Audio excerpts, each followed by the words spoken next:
इस वीडियो में हम लोग डिस्कस करने जा रहे हैं इंडक्टिव इफेक्ट के बारे में। ठीक है, पहले इसके डिफिनेशन देखते हैं। This effect refers to polarity produce in a molecule as a result of displacement of sigma electron towards more electronegative atom of sigma bond.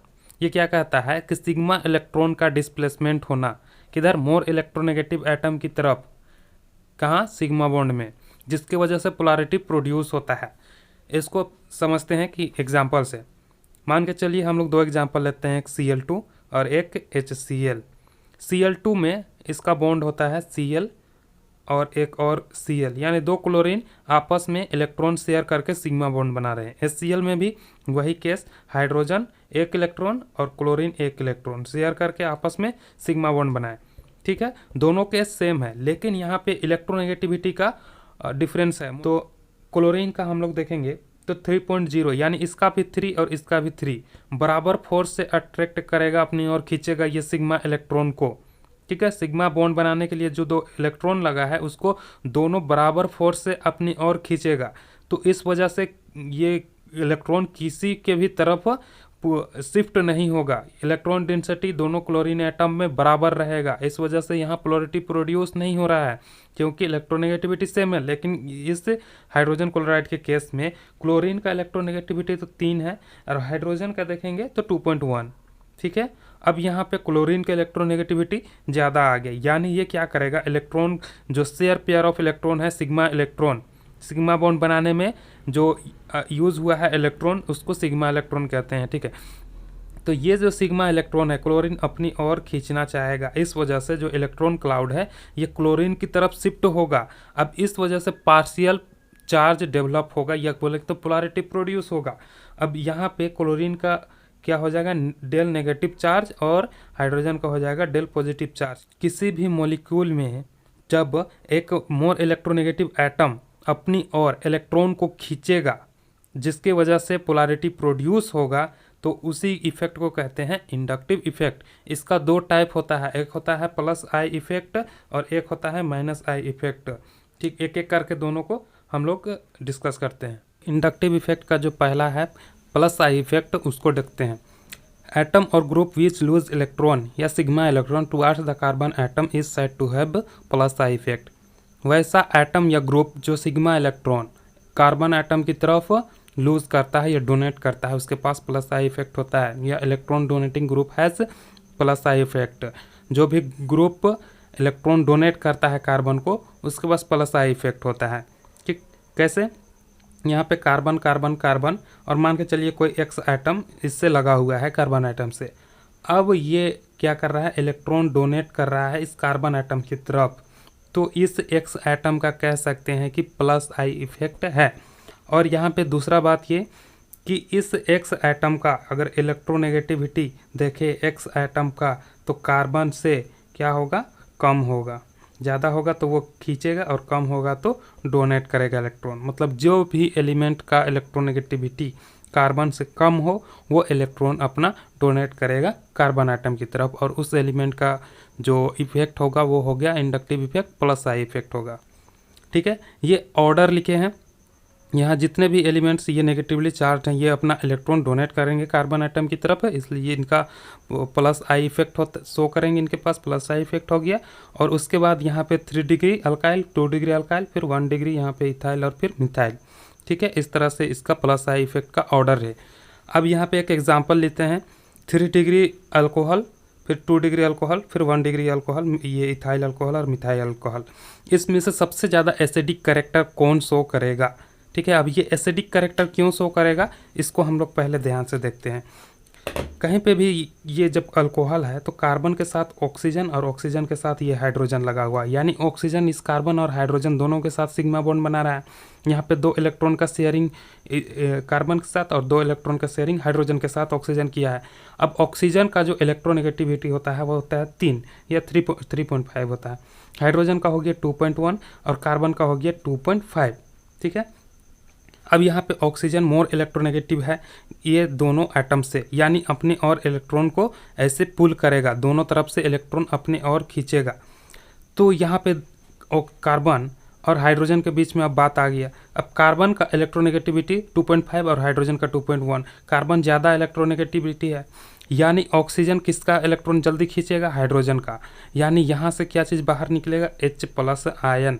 जब भी ये बॉन्ड टूटेगा, यहाँ से कार्बन का बॉन्ड नहीं टूटेगा, हाइड्रोजन का बॉन्ड टूटेगा और दोनों जो इलेक्ट्रॉन, ये इलेक्ट्रॉन और ये इलेक्ट्रॉन दोनों ऑक्सीजन के पास आ जाएगा और ऑक्सीजन पे आ जाएगा। इस तरह से कार्बन ऑक्सीजन पे नेगेटिव चार्ज और यहाँ पे H+ आयन निकल जाएगा। यहाँ तक क्लियर है? इस वजह से, और जो भी कंपाउंड H+ आयन लूज करेगा उसके पास होता है एसिडिक कैरेक्टर। यहाँ तक ठीक है? अब देखते हैं कि इसमें से मोर एसिडिक कौन कैरेक्टर शो करेगा। अब यहाँ तो हम लोग को क्लियर हो गया इसमें कि हाइड्रोजन आयन निकलेगा, ठीक। अब इस ऑक्सीजन को चाहिए इलेक्ट्रॉन, और जो कि ये हाइड्रोजन से लेगा और हाइड्रोजन आयन H+ आयन यहाँ से बाहर निकलेगा और ये एसिडिक कैरेक्टर शो करेगा अल्कोहल। लेकिन अगर इस ऑक्सीजन को ये जो हाइड्रोजन से इलेक्ट्रॉन ले रहा है उसका जो स्ट्रेंथ है उसको कम कर दिया जाए, रिड्यूस कर दिया जाए, ऑक्सीजन को दूसरे साइड से इलेक्ट्रॉन हम लोग प्रोवाइड करेंगे तो ऑक्सीजन उतना इलेक्ट्रॉन डिमांड नहीं करेगा हाइड्रोजन से, ठीक है। तो इसके लिए हम लोग क्या करेंगे, इस कार्बन पे मिथाइल ग्रुप ऐड करना स्टार्ट कर देंगे। और जितना हम लोग मिथाइल ग्रुप ऐड करेंगे, मैक्सिमम 3 ही कर सकते हैं, तो उतना ही इसमें इलेक्ट्रॉन डेंसिटी बढ़ेगा, इंक्रीज करेगा ऑक्सीजन के पास, और उतना कम ये डिमांड करेगा हाइड्रोजन से, ठीक है।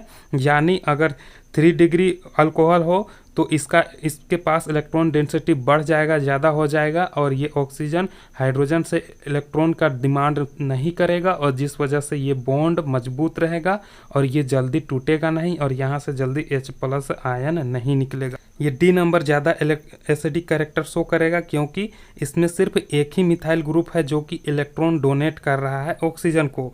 फिर यहाँ पे C आएगा क्योंकि यहाँ पे 2 अल्काइल ग्रुप है यानी इथाइल ग्रुप है, फिर B आएगा, फिर इस तरह से A आएगा। और अगर हम लोग स्टेबिलिटी की बात करें तो स्टेबिलिटी हो जाएगा, स्टेबिलिटी ऑर्डर इसका जस्ट उल्टा हो जाएगा। स्टेबिलिटी ऑर्डर क्या होगा, पहले तो A ज़्यादा स्टेबल होगा, फिर B, फिर C, फिर D, ठीक है। अब दूसरा हम लोग देखते हैं -I इफेक्ट। एटम और group which drawn electron away from the carbon atom is said to have -I effect.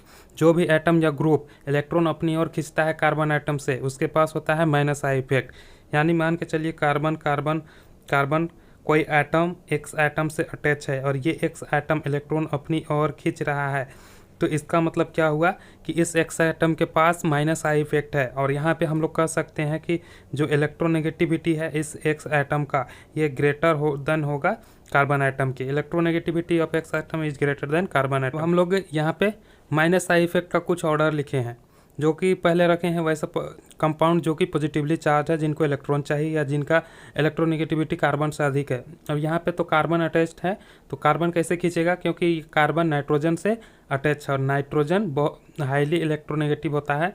ये अपना पाई इलेक्ट्रॉन यहाँ खींच लेगा, ये जो पाई बॉन्ड बना है उससे, और इस वजह से इस कार्बन में इलेक्ट्रॉन की कमी हो जाएगी और ये ओवरऑल जो कंपाउंड है ये -I इफेक्ट शो करेगा। उसी तरह से ये सब कंपाउंड फिर फ्लोरीन, क्लोरीन, ब्रोमीन, आयोडीन। एक हम लोग क्वेश्चन करते हैं, इसमें ये एसिटिक एसिड लिए हैं और इसमें से fluorine, chlorine, bromine, iodine add किए हैं, तो इसमें से सबसे ज़्यादा एसिडिक स्ट्रेंथ किसका होगा, सबसे ज़्यादा एसिडिक कैरेक्टर किसका होगा, इसको हम लोग को सोल्व करना है। तो एसिडिक कैरेक्टर कोई भी कंपाउंड तब होता है जब वो H+ आयन रिलीज करता है, ठीक है। मान के चलिए कोई कंपाउंड हम लोग के पास HA है, ये तभी एसिडिक कैरेक्टर का हो जब ये H+ आयन रिलीज करेगा, ठीक है। और H+ आयन जैसे रिलीज की रही है हम लोग को मिल गया एक -I जो कि है कंजुगेट बेस, इसको बोलते हैं कंजुगेट बेस। अब ये जितना स्टेबल होगा ये कंजुगेट बेस से, उतना हम लोग का ये एसिडिक स्ट्रेंथ होगा। क्यों? क्योंकि अगर ये स्टेबल ना रहे तो ये तुरंत H+ आयन से रिएक्ट करेगा और फिर हम लोग को HA मिल जाएगा। यानी H+ आयन फ्री रूप से हम लोग को नहीं मिल पाएगा अगर ये स्टेबल ना रहे।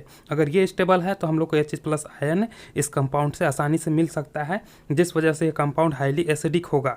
अब हम लोग देखते हैं कि यहाँ से H+ आयन निकलने के बाद सबसे ज़्यादा स्टेबल कंपाउंड कौन है, वही सबसे ज़्यादा एसिडिक स्ट्रेंथ होगा उसी का, ठीक है। तो हम लोग यहाँ से H+ आयन निकाल देते हैं सबसे, तो बच गया यहाँ पे O-, O-, O-। अब ये सब है कंजुगेट बेस। अब देखते हैं ये सब में O में माइनस चार्ज है यानी नेगेटिव चार्ज है, तो इस नेगेटिव चार्ज या इलेक्ट्रॉन को सबसे ज़्यादा इस साइड पे हम लोग को डिस्ट्रीब्यूट करना है, जिस वजह से इलेक्ट्रॉन ये नेगेटिव चार्ज कम रहे और ये H+ आयन जो निकला है उससे रिएक्ट करके एसिड ना बन जाए। तो यहाँ पे ये जो फ्लोरीन है ये क्या करेगा, इधर इलेक्ट्रॉन खींचेगा, क्लोरीन भी इलेक्ट्रॉन खींचेगा अपनी तरफ, ब्रोमीन भी खींचेगा, आयोडीन भी खींचेगा। लेकिन क्योंकि फ्लोरीन का सबसे ज़्यादा ये इलेक्ट्रोनेगेटिविटी होता है 4.0, इस वजह से ये सबसे हाईएस्ट पावर से खींचेगा, उसके बाद क्लोरीन खींचेगा, उसके बाद ब्रोमीन, उसके बाद आयोडीन। यानी हम लोग कह सकते हैं कि जो ये जो कंजुगेट बेस है ये सबसे ज़्यादा स्टेबल होगा, उसके बाद ये होगा, उसके बाद ये, उसके बाद डी नंबर। तो इसका मतलब हुआ जो एसिडिक स्ट्रेंथ करेगा वो होगा A>B, उसके बाद C, उसके बाद D। इस तरह से हम लोग का यहाँ पे ये इसका एसिडिक स्ट्रेंथ शो करेगा। तो उम्मीद करता हूँ ये इंडक्टिव इफेक्ट आप लोग को अच्छी तरह समझ में आया होगा। मिलते हैं इसे किसी नेक्स्ट वीडियो में, तब तक के लिए